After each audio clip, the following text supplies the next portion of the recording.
Dando continuidade, a gente vai falar agora sobre o movimento relativo, né? A gente tinha falado sobre o movimento absoluto, agora a gente vai falar sobre o movimento relativo. Então, vocês podem dar uma pausa para desenhar essa figura, mas no que consiste ela? Ela consiste de duas curvas, essa daqui, essa trajetória de um ponto A, e essa outra trajetória de um ponto B, né? E a gente vê que essas duas curvas, elas meio que têm uma relação entre uma e a outra. O que eu tentei desenhar foi a curva B seguindo a curva A, mas com oscilações para cima e para baixo. E além disso a gente tem, né, o referencial XY, referencial inercial com origem em O. Aí a gente tem um ponto A e um ponto B num tempo qualquer, né? E um vetor ROA, um vetor ROB e um vetor R que vai de A até B. Então a ideia por trás do uso desse referencial é poder simplesmente escrever ou, né, trabalhar com um ROB de forma que ele seja construído como um ROA mais um RAB. Então, sempre que existir essa ligação entre essas duas curvas, muitas vezes vai ser mais fácil se eu quisesse expressar esse ROB diretamente usando o movimento absoluto, seria mais difícil do que eu separando ele numa componente que é o movimento de A e uma componente que é o movimento entre A e B. Tranquilo? E aí a gente entra aqui na questão dos referenciais. Então, para todo problema eu tenho um referencial que é inercial.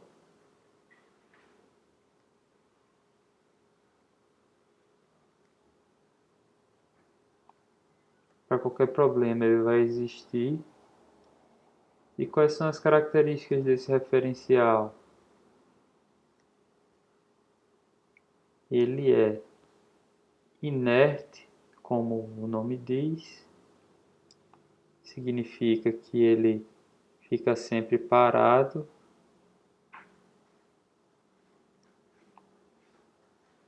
Nesse caso, não rotaciona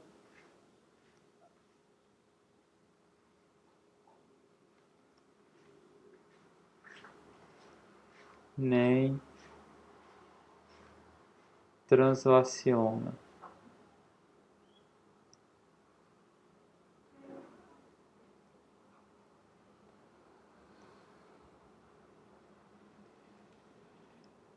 Além disso, esse referencial tem uma característica importante que é a origem dele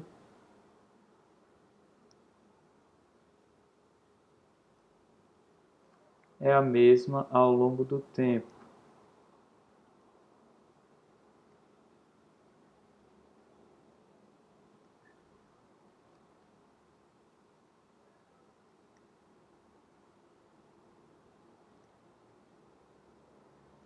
Então vocês devem já estar familiarizados com o referencial inercial, né? Os eixos x e y ficam sempre constantes e a origem ela se mantém a mesma, né? E é isso que eu acabei de falar, é outra característica dele. Os eixos não mudam de direção,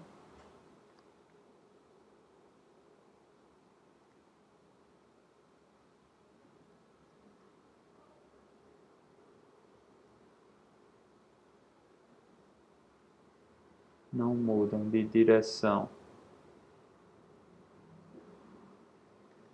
ao longo do tempo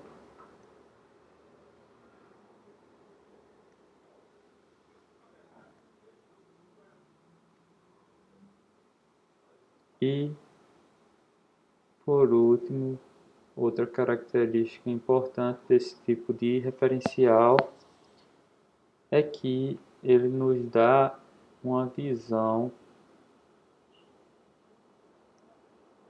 global do sistema, daquilo que qualquer coisa que a gente seja trabalhando.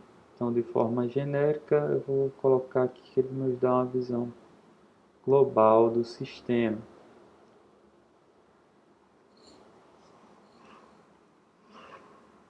Em contrapartida ao referencial inercial, a gente tem referenciais móveis.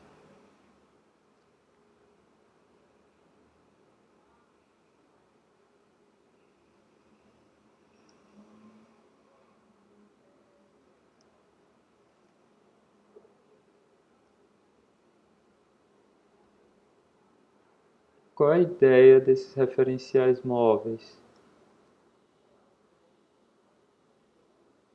É justamente dividir esse movimento. Então, eu vou pegar um movimento que é complexo e dividir ele em vários movimentos mais simples. Então, os referenciais móveis dividem um movimento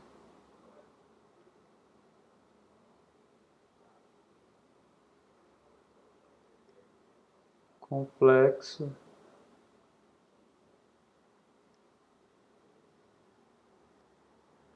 em movimentos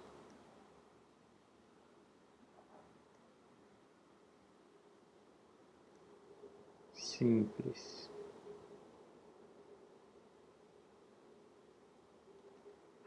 Aí dentro desse referencial, desses referenciais móveis, o que a gente teria? A gente teria ainda os referenciais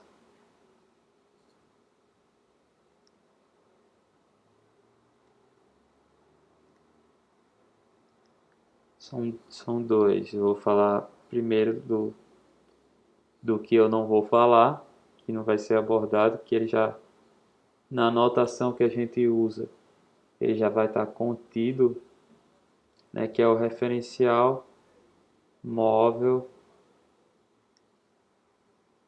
em translação.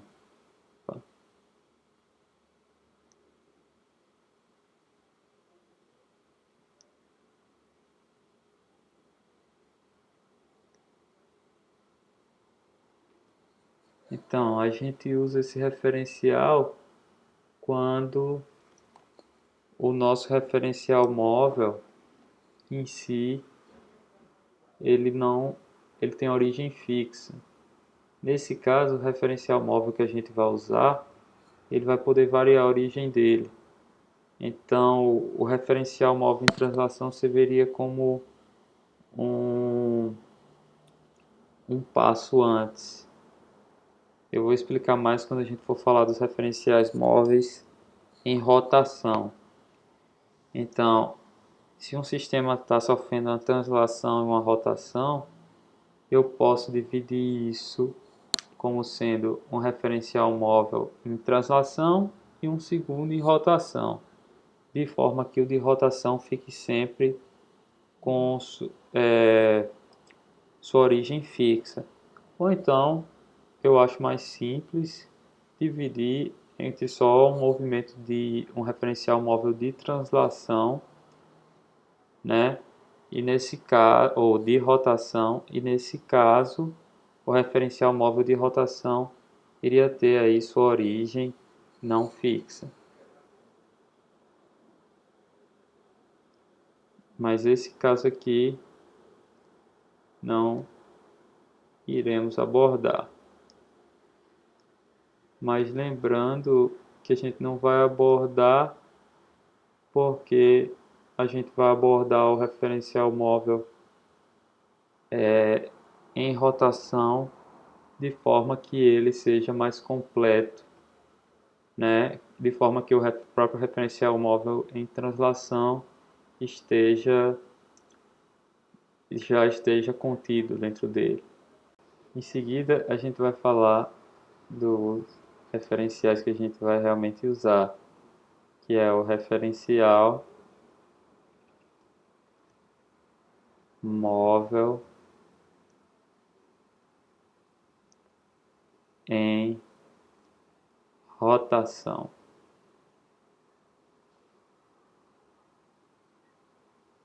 Esse realmente a gente vai usar bastante.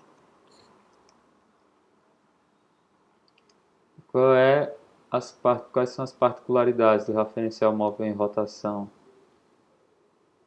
Primeiro, ele não é inerte, né? Ele não vai ser algo que vai ficar lá sempre parado, já que ele pode rotacionar.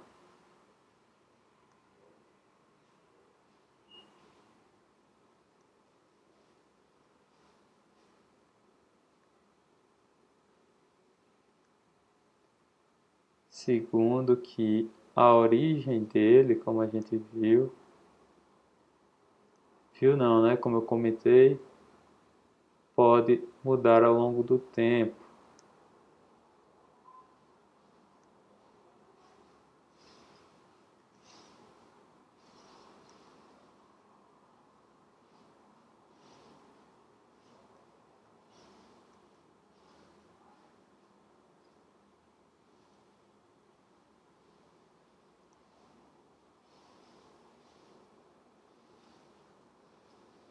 E por fim, vou colocar para cá os eixos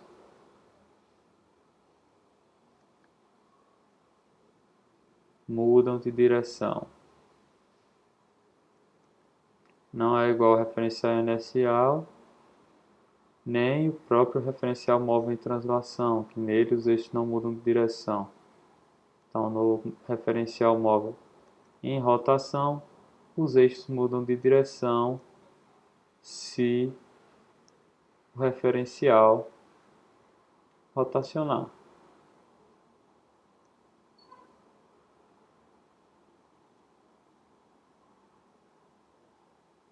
Então, se o referencial está rotacionando. Claro que eu posso ter um referencial móvel de rotação, mas se em algum momento ele esteja parado, e aí os eixos não vão estar mudando de direção, mas se esse referencial móvel está rotacionando, aí os eixos vão estar mudando de direção. Pessoal, mais uma vez dando um pulo aqui para mostrar os gráficos, eu fiz esse primeiro gráfico aqui que eu vou explicar. Eu tenho um ponto A e um ponto B que faz um movimento de arco em relação a esse ponto A. Então, um arco de um círculo, certo? E aqui eu tenho meu referencial inercial I, que a gente vai abreviar como I, com seus eixos x e y, e um vetor ROA que parte para o ponto A, né? E no ponto A eu tenho aqui representado esse referencial inercial, mas eu tenho representado também outro referencial, que seria o meu referencial móvel. Como esse referencial móvel funcionaria? Vamos supor que o ponto, essa trajetória do ponto B é uma trajetória ao longo do tempo, né? Então vamos supor que o ponto B está aqui. Se ele está aqui, o meu referencial vai estar apontando aqui, né? O eixo X dele, o eixo Y. Se ele está aqui, meu referencial vai estar apontando para cá, de forma que esse meu referencial ele vai estar sempre seguindo o ponto B. Para onde o ponto B vai, em termos de rotação, como aqui é só uma rotação simples, o meu referencial vai junto. Então, esse ponto B, descrito pelo esse meu referencial móvel, é bem fácil de escrever, né? Quem quiser parar para dar uma pensada, como é que eu represento esse ponto B aqui nesse referencial móvel? Pode parar agora e dar uma pensada. O que acontece é que também ele é caracterizado por um θ, que é uma rotação em relação justamente ao referencial inercial que vem anterior a ele. Então, tem um referencial móvel cujos eixos são os eixos do referencial inercial rotacionados, que vai me dar o referencial móvel. Mas esse ponto B aqui, como é que ele vai ser visto do referencial, que aqui eu chamo de referencial móvel B1, né? Com origem no ponto A. Esse ponto vai ser visto simplesmente. Deixa eu pegar aqui um canetão azul mais escuro. Como um pontinho aqui parado. Vai ser o ponto B. Porque não importa a posição do ponto B nessa trajetória circular, onde quer que ele esteja, ele vai estar sempre alinhado com o eixo X. Então ele só vai ter uma componente em X, constante, né? Que é um movimento circular. Esse raio não vai variar. Então, em vistas do referencial móvel, ele vai estar sempre alinhado, vai ter sempre essa componentezinha só em X e vai ser o ponto B. Então, nesse caso, perceba, e aqui eu vou dar início à notação que a gente vai usar, que se eu pegar esse R de A até B, escrito no referencial B1,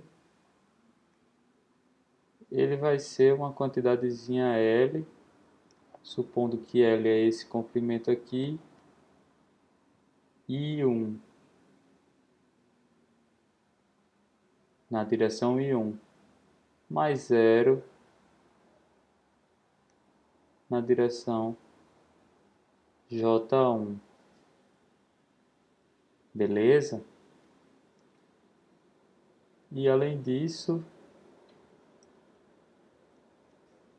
eu posso sempre calcular o IROB,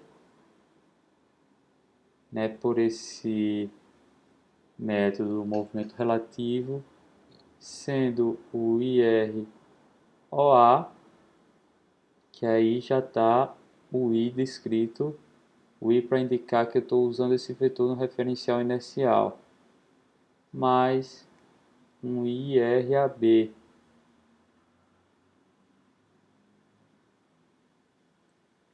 E o que seria então esse IRAB? Né? Aqui eu tenho B1RAB. Qual é a diferença entre eles? Né?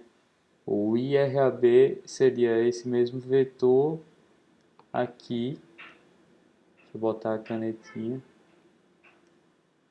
Esse mesmo vetor aqui, só que no lugar de estar descrito no referencial móvel, onde ele é fácil de ser descrito, ele está descrito no referencial inercial. Eu só posso somar dois vetores quando eles estão descritos no mesmo referencial. I e I. Aqui eu teria a opção também de calcular, por exemplo, um B1 ROB, que seria um B1 ROA mais um B1 RAB, né? Só que aqui eu recaio no mesmo problema.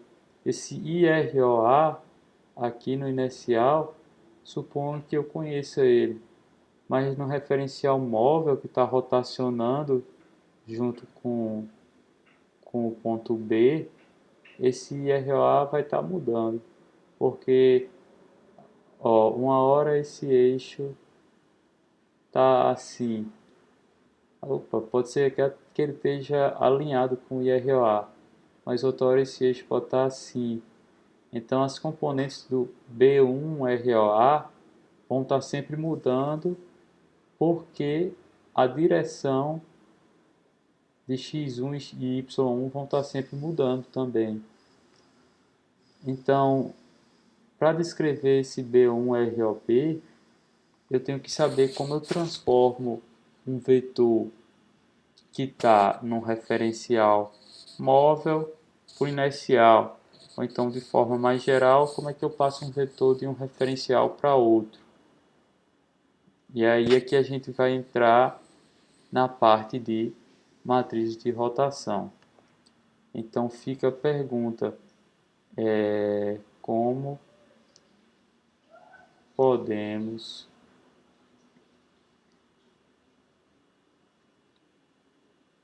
obter, por exemplo, IRAB